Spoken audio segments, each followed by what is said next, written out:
જીવનમાં એટલા વ્યસ્ત રહીએ કે દુઃખો માટે, નફરત માટે, ગુસ્સા માટે હંચોળા પકડીને સમય જ ના રહે.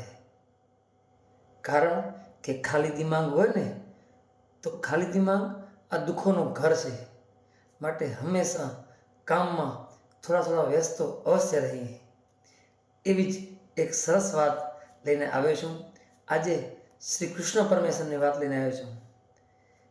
આજે કૃષ્ણ પરમાત્માની એવી મસ્ત વાત કરીશ કે તમને સાંભળીને પણ બહુ આનંદ આવશે. કારણ કે કૃષ્ણ પરમાત્માનું નામ જ એટલું પ્યારું છે. ઘણીવાર ઘણા માણસો અંગૂઠી બહુ પહેરે, એમાં નંગ હોય, મંગળના ને શનિના ને રાહુના ને ઘણા બધા નંગ પહેરતા હોય છે. જો મેં અંગૂઠીમાં મારી હાથમાં અંગૂઠી છે જ નહીં. તો નક્ષત્ર છે ને, નક્ષત્ર ફેર બદલી થાય, આ ગ્રહોની બદલી થાય. એકવાર શ્રી કૃષ્ણ પરમેશ્વર કૌરવો પાસે ગયા. કૌરવ પાસે જઈ અને કીધું કે ભાઈ આ 5 પાંડવો છે ને, તમે એને 5 રાજ્ય આપી દો. કે તમે ખુશ અને પાંડવો ખુશ. કે ન ઝઘડો ન વિવાદ કાંઈ નહીં. કે તમે શાંતિથી રહો અને આપણે શાંતિથી રહે. કે તો શકુનીએ કીધું દુર્યોધનને કે ભાઈ આ તો છે ને આ કૌરવોની ફેવર કરવા આવ્યા છે. કે અરે પાંડવોની ફેવરમાં આવ્યા છે. કે તમે એને બંધી બનાવી લો. કે દુર્યોધન બંધી બનાવવા લાગ્યા. ત્યાં ધૃતરાષ્ટ્રે એમના હોય ને જ્યોતિષી હોય, રાજપુરોહિત હતા એમને બોલાવ્યા અને કીધું કે આમાં શું કરવું. કે તો રાજપુરોહિતે કુંડળી જોઈ અને કીધું કે દુર્યોધન રાજા થશે, દુર્યોધન રાજા ચોક્કસ થશે. કે એવા નક્ષત્ર અને યોગ એવા છે. કે જે કીધું ને બંધી બનાવવાનું, તે ભગવાને તો પહેલી વાર એમના જીવનમાં આમ બતાડ્યો કે હું કંઈક છું, હું પરમાત્મા છું. એવો દિવ્ય પ્રકાશ આપ્યો. બંધી બનાવવાની તો તાકાત કોઈનામાં છે નહીં. એ કૃષ્ણ પરમેશ્વરને તો બતાવ્યો. તો રાજપુરોહિતે કીધું જ્યોતિષીએ કે ભાઈ દુર્યોધનનો યોગ છે. કે એ રાજા જરૂર થશે. કે યુદ્ધમાં તમે વિજય થશો. યુદ્ધ તમે કરી જ નાખો. કે પછી તો જોવું શું, કૃષ્ણ પરમેશ્વર પાછા ગયા અને યુદ્ધના ભણકારા શરૂ થઈ ગયા. યુદ્ધ શરૂ થઈ ગયું એટલે 3-4 દિવસ થયા ને તો કૌરવો રહ્યા ને એના 30-40% સૈનિકો તો મરી ગયા. અને ધૃતરાષ્ટ્રને શું કે ભાઈ કંઈક ખોટું થાય છે. કે આપણી સેના મરે છે. કે ત્યારે તો રાજપુરોહિત હતા ને જ્યોતિષી એમના કને ગયા. ભાઈ જો ને કુંડળી. કે તો વરે હતા ને જ્યોતિષી એમને જોયું કે દુર્યોધનના જ યોગ છે. કે દુર્યોધન છે ને રાજા નિશ્ચિત થશે. કે તમે રાજ તિલકની તૈયારી કરો. કહો તો કે ભલે. ત્યાં તો યુદ્ધ તો રોજ થતું. 8-10 દિવસ થઈ ગયા.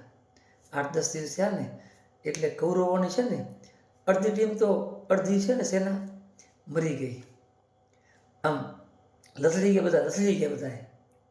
તો વરે રાજપુરોહિત હતા ને જ્યોતિષી એમને બોલાયા અને કીધું કે ભાઈ નક્ષત્રમાં જોવો છો. કે પણ આપણી આખી સેના કે મરી જાય. કે આમાં કેમ જીતવું. કે 8-8 દિવસ થયા. કે આપણી અડધી સેના તો હણાઈ ગઈ. કે આમાં કેમ જીતવાના તમે નક્ષત્ર કહો છો, નક્ષત્રમાં છે. કે કેવા યોગ કેમ છે દુર્યોધનના. કે તમે કહો છો તો ભાઈ મેં પરિણામ કીધું છે. કે આપણે વિજય ચોક્કસ છે. એવો કે તમે મૂંઝાવ નહીં. કે હું કીધું ને બરે યુદ્ધ ચાલુ 10-12 દિવસ થયા ને એટલે હવે તો અણી ઉપર આવ્યો કે યુદ્ધમાં સમજી રહ્યો ને કે પાંડવોનો વિજય નિશ્ચિત થઈ રહ્યો એમ દેખાતો રહ્યો. તે પછી તો સભા ભરાણી કૌરવોની. ધૃતરાષ્ટ્ર, શકુની અને મહાત્મા વિદુરજી બધા બેઠા હતા અને જ્યોતિષીને બોલાવ્યા કે તમારા યોગ શું કહે છે. કે હવે આમાં તો આખી જો સેના આપણી હણાઈ ગઈ. કે તો વરે જોયું તો નક્ષત્ર ફરી ગયા. ત્યારે જ્યોતિષીએ કીધું કે જ્યારે હું જોતો ને ત્યારે નક્ષત્ર કે દુર્યોધનનો વિજય ન હતા. કે પણ કે ત્યાં એમના પક્ષમાં કોઈક છે. કે જેને નક્ષત્ર ફેરવી નાખ્યા છે. કે બધા યોગ ફરી ગયા છે. કે બધી કુંડળી ફરી ગઈ છે. કે ત્યારે મહાત્મા વિદુરજીએ કીધું કે ત્યાં છે ને પરમેશ્વર કૃષ્ણ છે. કે માટે કૃષ્ણ જેની ભેગા હોય ને એને ક્યારે વાંધો નથી આવતો, કારણ કે અખંડ બ્રહ્માંડનો માલિક છે એ કૃષ્ણ પરમેશ્વર. બધા છે ને નક્ષત્રો યોગ બધા એના ચરણોમાં છે, એના સામે તાકાત છે કોઈની નક્ષત્રોની? આ તો એ પરમેશ્વર છે ને એ બધું નક્ષત્ર ફેરવી નાખે. માટે આપણે છે ને આપણે પણ પ્રભુને સાથે રાખીને કામ કરવું.